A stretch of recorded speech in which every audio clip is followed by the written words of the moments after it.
दंगों और तुष्टीकरण ने संभल की डेमोग्राफी बदल दी, ये इस रिपोर्ट में कहा गया है।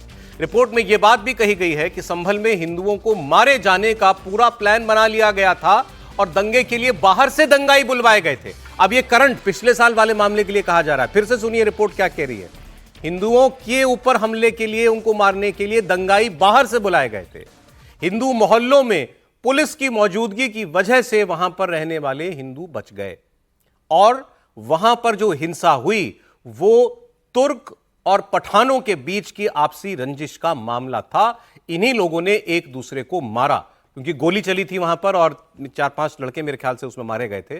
तो उस वक्त भी यह बात सामने आई थी कि यह दरअसल मुसलमानों में ही दो वर्ग हैं, एक जो अपने आप को तुर्कों का वंशज मानते हैं और एक अपने आप को पठान कहते हैं, और उनके बीच में बनती नहीं है वहां पहले से, और उन्हीं के बीच में रंजिश हुई। गोली किसने, उन्हीं में से किसी ने पहले चलाई और दोनों तरफ से गोलीबारी हुई, उसमें लड़के मारे गए। ये उस वक्त जब घटना हुई थी तब भी बात कही जा रही थी। ये जांच रिपोर्ट इस बात को भी कह रही है।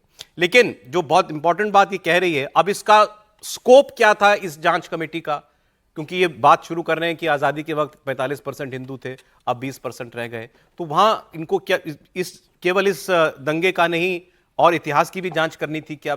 अब ये इतिहास वो बता ही रहे हैं कि जो दंगा पिछली बार हुआ उसमें भी हिंदू ही निशाने पर आने वाले थे, क्योंकि कोर्ट ने मस्जिद के सर्वे के आदेश दे दिए थे। एक राउंड का सर्वे हो चुका था और जिस दिन दंगा हुआ उस दिन दूसरे दौर का सर्वे हो रहा था।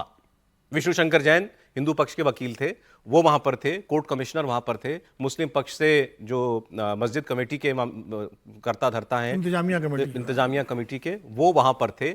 और जब बाहर आग लगनी शुरू हुई, ईंटें पत्थर चलने शुरू हुए, उस वक्त ये सारे लोग मस्जिद के अंदर थे, मौजूद थे। तब बाहर दंगा शुरू हो गया था कि ये बार बार सर्वे क्यों हो रहा है मस्जिद के अंदर। लेकिन जांच रिपोर्ट कह रही है पूरी प्लानिंग हिंदुओं के ऊपर हमला और उनको मारने की थी, और विशेषकर बाहर से लोगों को बुलाया जाना, यह एक इंपॉर्टेंट फाइंडिंग इस जांच रिपोर्ट की है। ये आप देख सकते हैं तस्वीर में, जब ये जांच रिपोर्ट मुख्यमंत्री योगी आदित्यनाथ को सौंपी गई। बताइए, हिंदुओं को मारने के लिए बाहर से दंगाई बुलाया गया कहा जा रहा है। देखिए, ये तो मतलब पहली बार नहीं हुआ है। दंगे जब भी होते हैं तो जो भी मुस्लिम बहुल इलाके हैं वहाँ जो भी हिंदू परिवार रहते हैं उनकी जान को खतरा होता है। अब मैं कश्मीर से लेकर देश के अलग अलग हिस्सों का जिक्र नहीं करता हूँ, लेकिन मैं एक दूसरी बात पर आता हूँ। भारत में जनसंख्या जहाँ जहाँ मुस्लिम आबादी बढ़ी वहाँ हिंदुओं की आबादी गायब सी हो गई। जिस मोहल्ले में ज़्यादा मुस्लिम हो गए वहाँ हिंदू धीरे धीरे बेचकर घर जाने लगे, या मजबूरी में, या कई बार बिना मजबूरी के भी उनको लगता है कि भाई हमारा तरीका वो नहीं। इतने वर्षों के बाद स्वतंत्रता के, और हम बार बार जब हिंदू मुस्लिम सौहार्द की बात करते हैं, क्या उस पर कोई काम हुआ है? क्या मुसलमान आज भी, जब जिसका अंग्रेजी में एक शब्द होता है गेट्टोआइजेशन, क्या उसमें इस तरह से रहता है कि हिंदू वहां रहता है तो उसको डर लगता है? और फिर उससे आगे निकल कर आता है कि क्या वहां हिंदू परिवार की जो लड़कियां होती हैं, उनके घर की जो स्थिति होती है, उस पर निशाना साधा जाता है, और तब उसको वो भी करने की जरूरत नहीं, दंगे का भी निशाना नहीं बनेगा तो भी वो अपना घर बेचकर जाता है। और आपको याद होगा जो जैन परिवार था, उनके लोग, जो लोग दिल्ली में आ गए 70 के दशक में जो दंगा हुआ था, उन्होंने यही बात कही कि हमारे घर के लोगों का निकलना मुश्किल हो जाता था, हम लोग उधर से सब कुछ बेच बाच के वहां चले आए और जो कुछ नहीं बेच पाए उसको छोड़कर चले आए।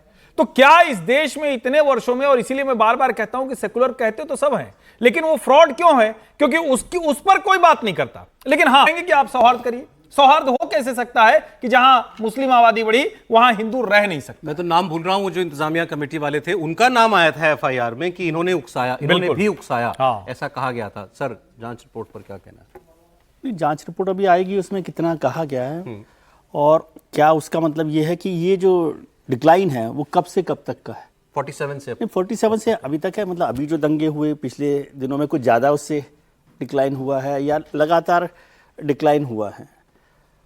हालांकि इस स्टेटमेंट को मैं लोडेड मानता हूँ कि जहाँ पर भी मुसलमान है वहाँ पर हिंदू कम हो गए।